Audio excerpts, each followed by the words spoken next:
Even the speed of light, like, isn't the fastest thing around. Sounds kind of wild, doesn't it? It's the kind of thing that could completely rewrite the physics textbooks. Exactly. And that's what we're diving into today. We're talking cosmic speed limits, this crazy, powerful telescope in China, and a discovery that has physicists, well, pretty fired up. What's really got people talking is that this might point to something beyond Einstein. Yeah. Okay. The- So you sent over some seriously interesting stuff, research papers, even some clips from like those physics YouTubers you're always watching, Dr. Keating and Dr. Hassenfelder. But a lot of fun. They really dig into the big questions. For sure. But before we get too far into it, can we rewind a bit? What are we even talking about when we say cosmic speed limit? It sounds like something out of Star Trek. You're not wrong. But think of it this way. Imagine if the speed of sound, wasn't always the same. Like, what if high-pitched sounds traveled faster than low-pitched ones? That'd be like really weird. Totally. Music, talking, everything would be different. In physics, that's kind of the deal with the speed of light. Einstein said it's the ultimate speed limit, nothing goes faster. It's called Lorentz Invariance. So like the universe's ultimate speeding ticket. Exactly. And so much of what we understand about how the universe works relies on that being true.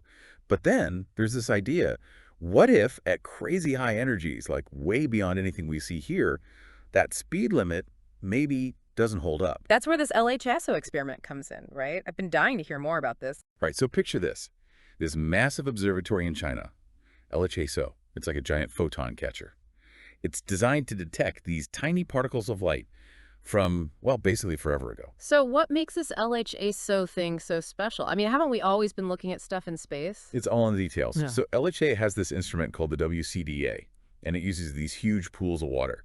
When these super high energy photons hit the water, bam, tiny flashes of light, like microscopic fireworks. Okay, that's pretty cool. And by studying those flashes, scientists can figure out where the photons came from, how much energy they had, the whole 9 yards. Now, here's the really exciting part. They pointed this thing at a gamma ray burst, a GRB. A what ray burst? A gamma ray burst. Think like the biggest explosion you can imagine, then times that by a billion, then a billion again. We're talking a dying star. Yeah. Way bigger than our sun, just going out in a blaze of glory. Intense. So LHAASO got to witness one of these cosmic fireworks shows firsthand. Then not just any GRB. This was GRB 22109A, the brightest one ever recorded. Think about that. Out of all the GRBs that have ever happened, this one was the brightest. Wow. And because of how LHAASO was built, it captured a crazy amount of data, like finding a hidden message in the light from this explosion. Wow, so they basically hit the cosmic jackpot, right? Right place, right time, totally decked out telescope. But what exactly were they looking for in all that data? I mean, how can a dying star tell us if something's faster than the speed of light? Okay, so remember how we were saying the speed of light's supposed to be constant? Some of those like alternative theories we talked about, they say if Einstein maybe got it wrong, if there's these particles zipping around faster than light, we might see their like after effects. After effects? What do you mean? Like, would it be like a cosmic sonic boom or something? Not a sonic boom exactly, but yeah, the idea is these super fast particles, they'd arrive here before the light from the explosion, even though, they started from the same place at the same time. Like imagine a race where some of the runners get a head start. Oh, okay. So they'd cross the finish line first, even if they weren't actually faster. Exactly. So LHAASO was looking for these particles that were basically jumping the gun. Right. Yeah. They wanted to see if any of these particles showed up in the data before they were, like, supposed to. What'd they find? Any surprises? Here's where it gets really wild. They didn't find what they were expecting. No superluminal particles, at least not this time. So does that mean Einstein wins? Case closed. Hold on. It's not that simple. Just because they didn't find these faster-than-light particles doesn't mean they're not out there. It's possible they exist, but at even higher energies than what LHAASO can pick up. So kind of like we searched this one haystack, didn't find the needle, maybe it's in a different haystack. It's a good analogy. And even though they didn't find those superluminal particles, just doing this experiment, that's huge for physics. Yeah, I was going to say, you mentioned that earlier. How so? Remember those alternative theories we talked about? This experiment really put them to the test, more rigorously than ever before. And by not finding these faster-than-light particles, it actually put some tighter constraints on what those theories could even look like. Okay, so maybe they didn't break Einstein's theory, but they squeezed those other theories into a tighter spot. Exactly. It's a process of elimination, right? And this is where those YouTube physicists come in. Dr. Brian Keating, he's been pretty vocal about how he sees this as a bit of a blow to a theory called loop quantum gravity. Ah, yeah, loop quantum gravity. That one always kind of makes my head spin a little. What is it again, and why does it matter for this? So imagine trying to take the laws that, like, govern the super tiny stuff, atoms and all that, Yeah. and combine them with the laws that, make the universe work on a grand scale. That's what physics is all about, right? Finding that unified theory of everything. Exactly. And loop quantum gravity, it's one of the contenders. But instead of picturing space and time as this, like, smooth, continuous fabric, loop quantum gravity says it's actually made up of these tiny, indivisible loops, kind of like imagine the universe woven together. Okay, so trying to picture a woven universe here. But how does that tie back to LHAASO and the whole speed of light thing? Well, some loop quantum gravity models, they predict that because of this, loopiness, might actually travel at slightly different speeds. Wait, so like red light would have a different speed limit than blue light? Exactly. And some physicists, like Dr. Smolin, who Dr. Keating mentioned, they thought we might be able to see this effect by, observing light from these super distant events, like GRB 21709A. They figured there'd be this tiny delay depending on the energy of the light. But the LHAASO data, it didn't really show that. So it sounds like this was a bit of a curveball for some of those loop quantum gravity folks. You could say that, but science is all about like taking those curveballs and figuring out what they mean. Even if LHAASO didn't find exactly what they were looking for, it gave us a ton of new data. And that data, that's going to shape how we think about these questions going forward. Data that could point us towards something even more fundamental about the universe, right?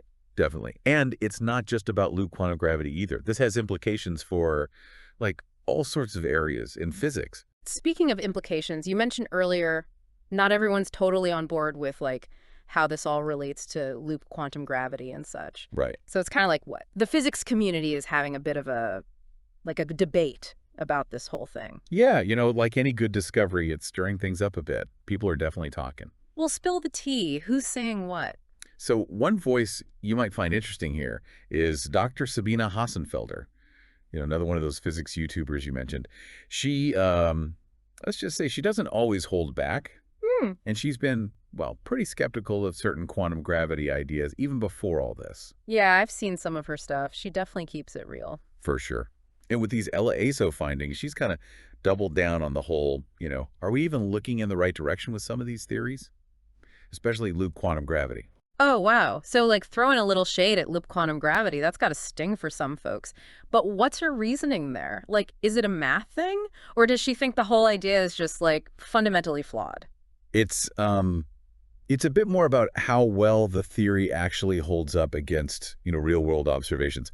Her main critique seems to be that even after, gosh, decades of research and everything, loop quantum gravity hasn't really given us any predictions that, like, experiments have been able to confirm. So it's kind of a put up or shut up situation. Like a theory is only as good as its ability to, actually predict stuff we can measure. Basically, yeah, she's all about that, like keeping physics grounded in what we can actually see and test. Okay, so we've got Dr. Keating kind of throwing some shade, Dr. Hassenfelder basically saying this is not the way, and then probably a whole bunch of physicists somewhere in the middle, right?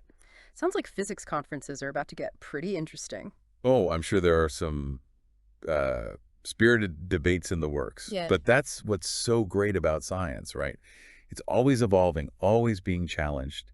Every experiment, every new piece of data, it all adds to the picture, even if it doesn't always fit perfectly with what we thought we knew. Even when those observations shake things up a bit. Especially then. Those are the moments that often lead to the biggest breakthroughs. Look at, the history of physics. I mean, Copernicus saying, hey, maybe we're not the center of the universe, or Einstein with his whole relativity thing. It's all about questioning what we think we know. So where does that leave us then? What are we taking away from this whole deep dive into cosmic speed limits, gamma ray bursts, and like the quest to figure out what makes the universe tick? Well, for me, it's a good reminder that our understanding is always changing. The LHAASO experiment, it's a perfect example of how, like, new technology, new ways of looking at things can really push the boundaries of what we thought was possible. We don't have all the answers yet when it comes to, the speed of light, gravity, or those cosmic shortcuts we talked about. But we're definitely getting closer. It's like we're explorers, right? Out there mapping an uncharted territory, constantly updating our maps as we go.